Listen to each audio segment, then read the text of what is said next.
There is no committee of technology in Congress, and there's no agency of technology in government. That's the reason that government's always the last in.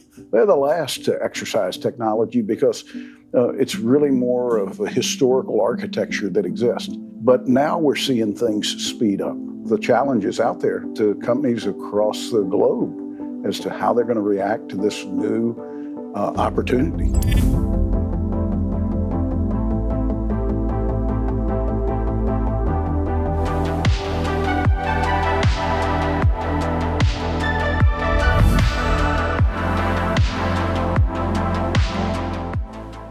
Senator Tony, welcome. Welcome to the AI chat room. I'm going to take you to our coffee shop where we like to kick off these meetings. So I'm lucky I get to work with you guys every day on the policy and regulation of AI. But can we start by just introducing yourselves and letting us know kind of how you got involved in working on AI? Myself, I spent 12 years on Capitol Hill between the House and the Senate. Worked for Senator Heinrich of the state of New Mexico. He's been very active on artificial intelligence. He was the founding member of the AI caucus in the U.S. Senate, him and Senator Portman. And I was his founding director. And when DLA Piper established its AI practice in 2019, to me, that was just what an opportunity to be a part of that. And just looking forward to talking more about that. Likewise. Senator, tell us a little bit about yourself. Well, Danny, I'm the newbie here. You know, I've only been at the firm for 5 months, but 28 years on Capitol Hill, 10 years in the House, 18 years in the United States Senate, 22 years as a member of the Senate or House Intelligence Committee. So AI is a technology that I've been looking at for a number of years before it rolled out into the commercial market, and law firms instituted efforts on AI, but just like every tech company. So I've seen it from the back room, and now I get to see it up front. And I think it goes without saying, DLA's brought one of the most talented groups of people together to work on this issue of anybody in the country. Well, Senator, thank you. We're delighted to have you as a part of it. One thing you said to me that struck me, you said, you know, the Senate Intelligence Committee is really, in a sense, the technology committee of the Senate. How did that come to be the case? There is no committee of technology in Congress, and there's no agency of technology in government.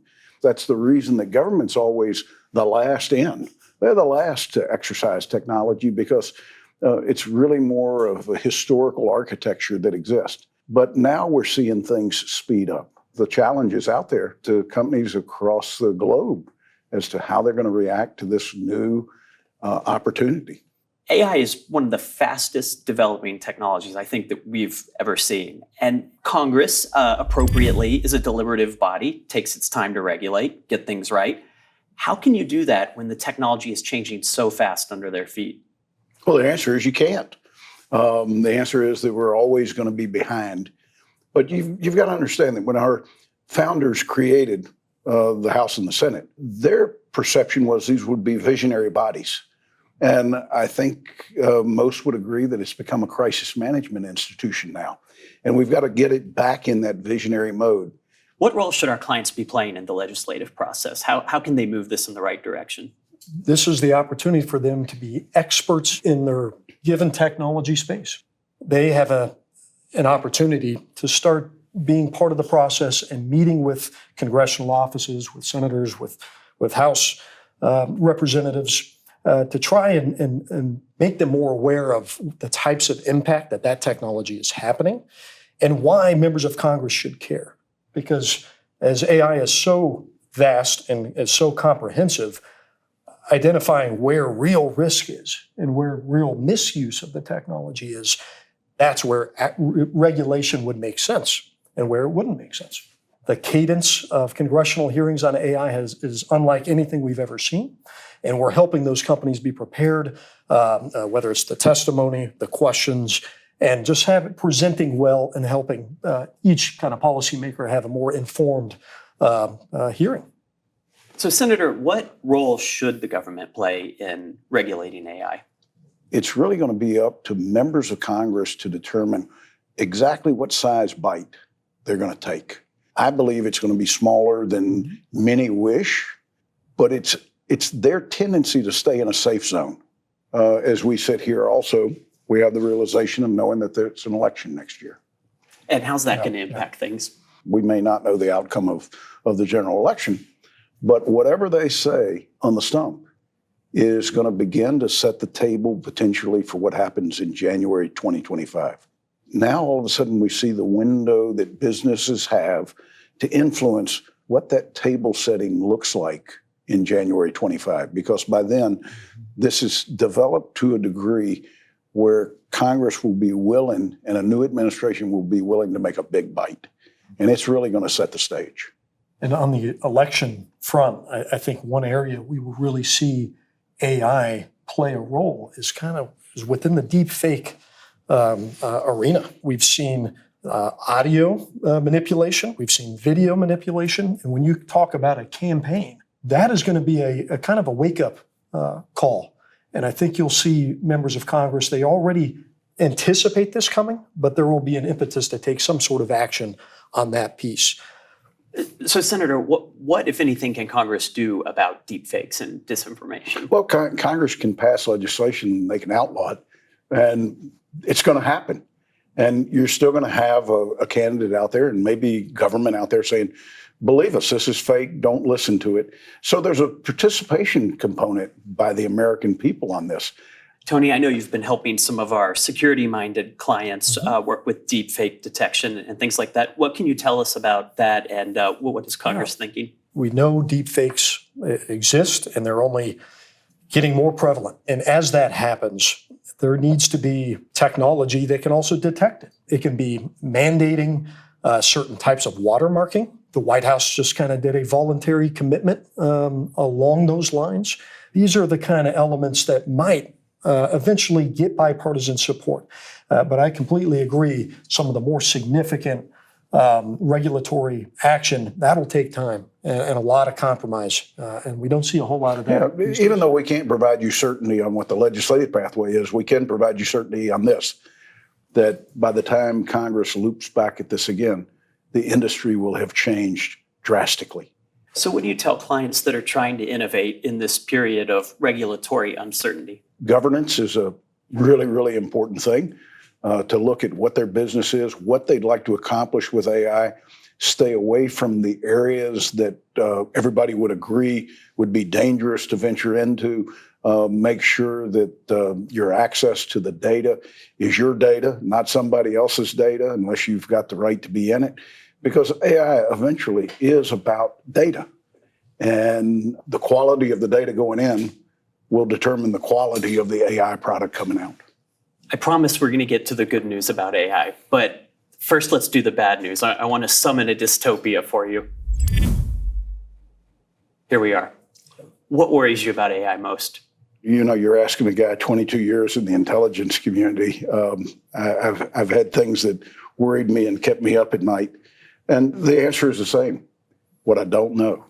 You can't eliminate nefarious things from happening, but you can identify them quickly and you can remediate the problem.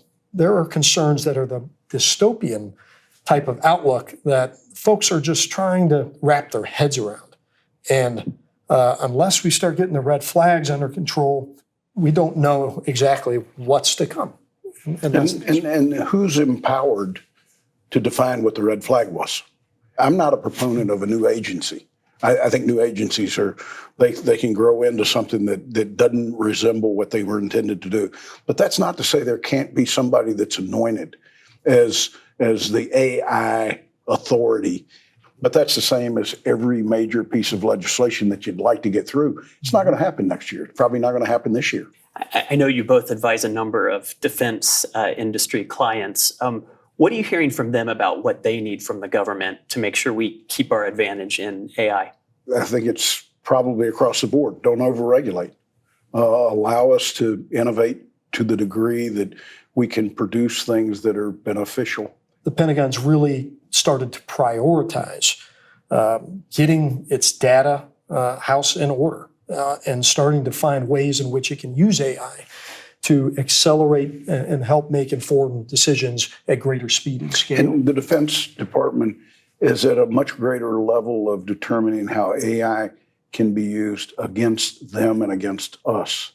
And that's something that we haven't seen yet initiated in the private sector, whether that's in healthcare or any sector of the economy. And one specific example, given all of the video feed from remotely piloted aircraft, that would take enormous manpower to process, review all of that footage. And now that AI is there, you can start speeding things up, and it can help point at things a little faster. But then it's also applying to things like predictive maintenance, things that are more harmless and benign to help drive efficiencies and cost savings within the Pentagon. Whether it's F-16 aircraft, you might find ways in which you can have the maintenance logs and find out where things have gone wrong in the past, how to predict them in the future, and have the parts ready and available at any particular depot. So there's all kinds of a range of applications where you see the DoD and the IC kind of leaning forward, and they have the resources to do it. What do you want your private sector clients to know about managing the downside risks of AI? That the single most important thing is the architecture that they set up to begin with. It's really the collaboration internally that's going to assure them that they don't step into areas that make them vulnerable a year, 2 years, 3 years down the road. And what do we mean by that? We mean potential discrimination, bias, privacy. If you don't have the internal processes in place, then you risk stepping out of bounds, and you cross some of those lines in which there is existing law on the books. And these are the kind of things that kind of agencies have been really insistent upon and drawing attention to. So it's really important to have that trustworthy AI in place so they don't run afoul and then face potential litigation and enforcement mechanism. And Tony, I'll add one thing onto that. Having been involved in some of the early and very novel AI litigation, accuracy is something I think about a lot.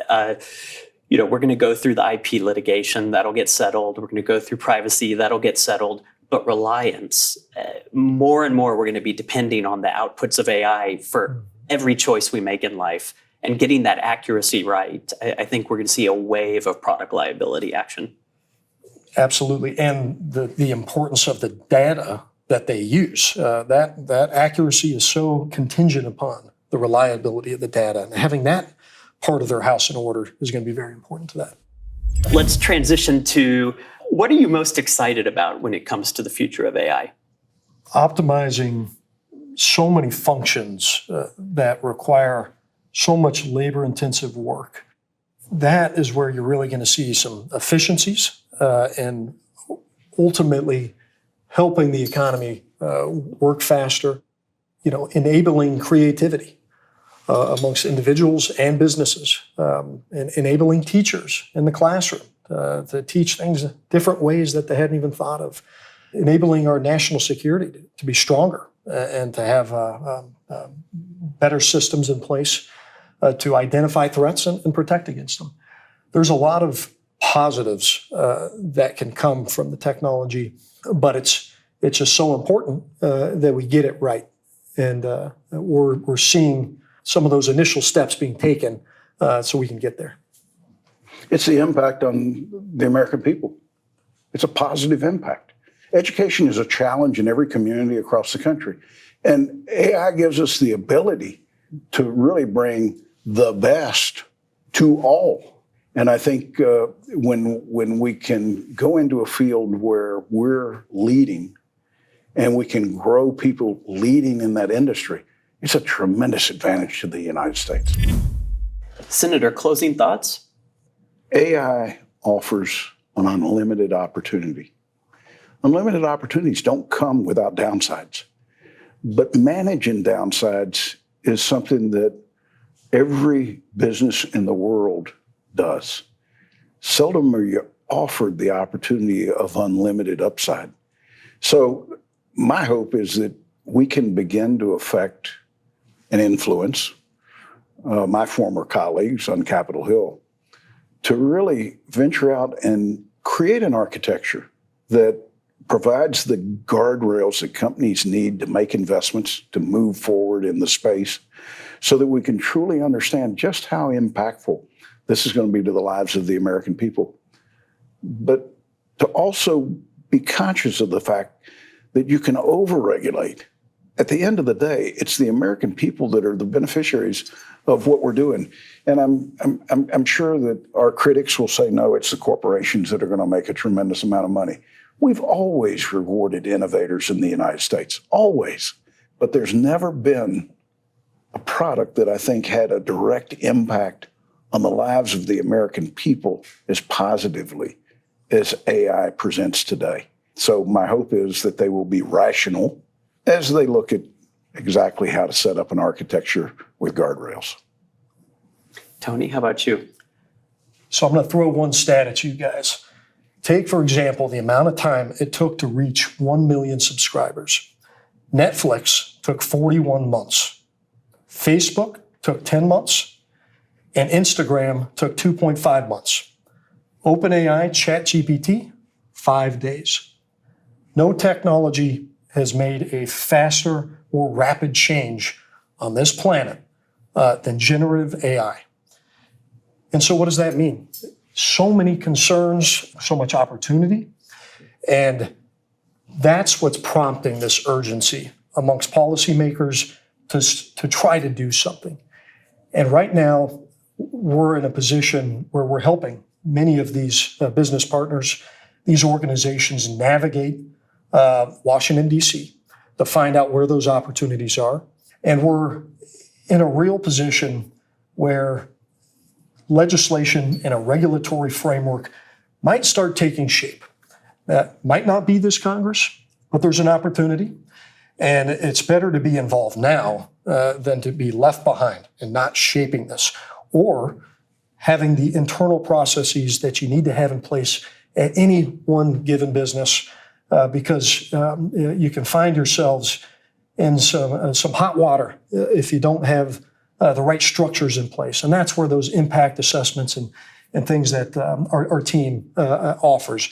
So I view this as what a moment, and it's exciting to be here with you guys working on it. Those are great points. And let me say, I hope you guys enjoyed the conversation and look forward to continuing to work with you on this important issue. Thanks. We look forward to the invitation next time because so much will be different.